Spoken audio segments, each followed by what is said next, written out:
ಸಚಿನ್ ದೊಡ್ಡ ಆಟಗಾರ ಸಿಗ್ತಾ ಇದ್ದ ಅನ್ನೋದು ಇವತ್ತು ದೊಡ್ಡ ಮತ್ತೊಂದು ಪ್ರಶ್ನೆ ಉಳ್ಳದು. ವಯಸ್ಸಲ್ಲ, ವಯಸ್ಸಿಗಿಂತ ಮುಖ್ಯ ನೋಡ್ಬೇಕಾದ್ರೆ ಪ್ರತಿಭೆ, ಹಾರ್ಡ್ ವರ್ಕ್ ಯಾವ ರೀತಿ ಅದ ಅನ್ನೋಂಥದ್ದು. ಅದನ್ನೆಲ್ಲ ನೋಡಿದಾಗ ಎಲ್ಲ ಇರುವ ಪ್ರಸ್ತುತ ಆಟಗಾರರಲ್ಲೇ ಭಾರತೀಯ ಆಟಗಾರರಲ್ಲಿ ಅಷ್ಟೆಲ್ಲ ಹೊರದೇಶಗಳ ಆಟಗಾರರಲ್ಲಿ ಸಹಿತ ಒಳ್ಳೆಯ ಇಮ್ಯಾಜಿನ್ ಅಥವಾ ಒಳ್ಳೆಯ ಇಮ್ಯಾಜಿನ್ ಒಳಗಿಂದ ಇಮೇಜ್ ಬೆಳೆಸ್ಕೊಂಡವ್ರು ಯಾರಂದ್ರೆ ಅವರು ವೈಭವ್ ಸೂರ್ಯವಂಶಿ. ಹೀಗಾಗಿ ಅವ್ರಿಗೆ ಅವಕಾಶ ಸಿಗಬೇಕಾಗಿತ್ತು. ನಿನ್ನೂ ಸಿಗಲಿಲ್ಲ ಇಂಗ್ಲೆಂಡ್ ವಿರುದ್ಧ. ಮುಂದೆ ಸಿಗ್ತಂದು ಗ್ಯಾರಂಟಿ ಅಲ್ಲ. ನಿನ್ನೆ ಮಳೆಯಿಂದ ರದ್ದಾಯಿತು. ಸಪೋಸ್ ಏನಾದರೂ ಅವ್ರು ಆಡೋದಕ್ಕೆ ಸಿಕ್ಕಿದ್ರೆ ಒಳ್ಳೆ ಆಟ ಆಡಿದಾರ, 160 ಬದಲು ಹೊಡೆದಿದ್ದಾರೆ, ಒಪ್ಪುನೋ ಆ ಮಾತನ್ನು.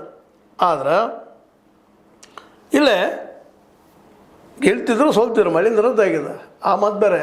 ಆದರೂ ಒಂದು ಹೇಳಿ ಸೋತಿದ್ರೆ ಏಕೆಂತಂದ್ರೆ ಈಗಿರುವ ಆಟಗಾರರಲ್ಲೇನ ಇವತ್ತು ನೋಡ್ರಿ, ಅಲ್ಲೇ ಇಂಗ್ಲೆಂಡ್ದಲ್ಲಿ ಆಗಿರ್ಬೋದು ಅಥವಾ ನಮ್ಮ ಏನಪ್ಪ ಅಂತಂದ್ರೆ ಐರ್ಲೆಂಡ್ದಲ್ಲಿ ಆಗಿರ್ಬೋದು, ಅಲ್ಲೆಲ್ಲ ನೋಡ್ರಿ ಎಲ್ಲಿ ಹೋದ್ರೆಲ್ಲ ವೈಭವನ್ನು ಅಲ್ಲಿ ಪ್ರೇಕ್ಷಕರು ಕೊಡ್ತಾ ಇದ್ದಾರೆ ಮತ್ತು ಅವ್ರ ಆಟ ನೋಡ್ಬೇಕಂತ ಬಯಸ್ತಾ ಇದ್ದಾರೆ.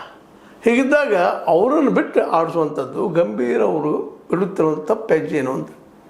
ಒಂದೇ ಕಾರಣಕ್ಕೆ ಇಲ್ಲಪ್ಪ ನಾವು ಸ್ಟಾರ್ಗಳನ್ನು ಮಾಡೋಕ್ಕಿಂತಲೂ ಎಲ್ಲರೂ ಆಟ ಬೆಳೆಸ್ಬೇಕು. ಒಪ್ಪನೂ ಮತ್ತು ಬೆಳೆಸ್ತಾರೆ, ಬೇಡ ಅನ್ನೋದಿಲ್ಲ. ಆದರೆ ಒಬ್ಬ ಪ್ರತಿಭಾವಂತರಿಗೆ, ಒಬ್ಬ ಹಾರ್ಡ್ ವರ್ಕರ್ಗೆ ಗೆಲ್ಲುವ ಸಾಧ್ಯತೆ ಇದ್ದಂಥವ್ರಿಗೆ ಅವಕಾಶ ಮಾಡಿಕೊಡ್ಬೇಕಾಗಿದ್ದು ಕರ್ತವ್ಯವಲ್ಲೇನು. ಇವು ಜೋರಾಗಿ ಪ್ರಶ್ನೆಗಳು ನಡೀತಾ ಇದ್ದಾವೆ, ಚರ್ಚೆಗಳು ನಡೀತಾ ಇದ್ದಾವೆ.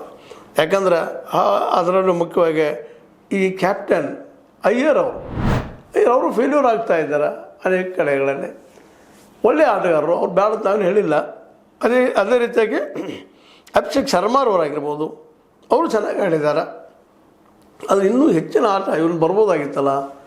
ವಾಷಿಂಗ್ಟನ್ ಸುಂದರ ಆಗಲಿ ಇನ್ನೊಬ್ಬರನ್ನ ಯಾರು ಬದಿಗೆ ಸರಿಸಿ ತರ್ಬೋದಾಗಿತ್ತಲ್ಲ. ಅದು ಸಂಜು ಸ್ಯಾಮ್ಸನ್ ಅವ್ರನ್ನ ಆರಂಭದಲ್ಲೇ ಆಡಿಸ್ಬೇಕಂತೇನಿಲ್ಲ, 3 ಅಥವಾ 4ನೇ ಒಬ್ಬ ಆಟಗಾರರಾಗಿ ಕಳಿಸ್ಬೋದಿತ್ತಲ್ಲ ಅವ್ರಿಗೆ. ಇವ್ರು ಕೊಟ್ಟು ನೋಡ್ಬೇಕಲ್ಲ, ಅವಕಾಶ ಕೊಡಬೇಕಲ್ಲ. 1-2-3 ಮ್ಯಾಚ್ಗಳನ್ನ ಅವಕಾಶ ಕೊಟ್ಟರೆ ಅವ್ರು ತಮ್ಮ ಸಾಮರ್ಥ್ಯವನ್ನು ತೋರಿಸುವಂಥ ಒಂದು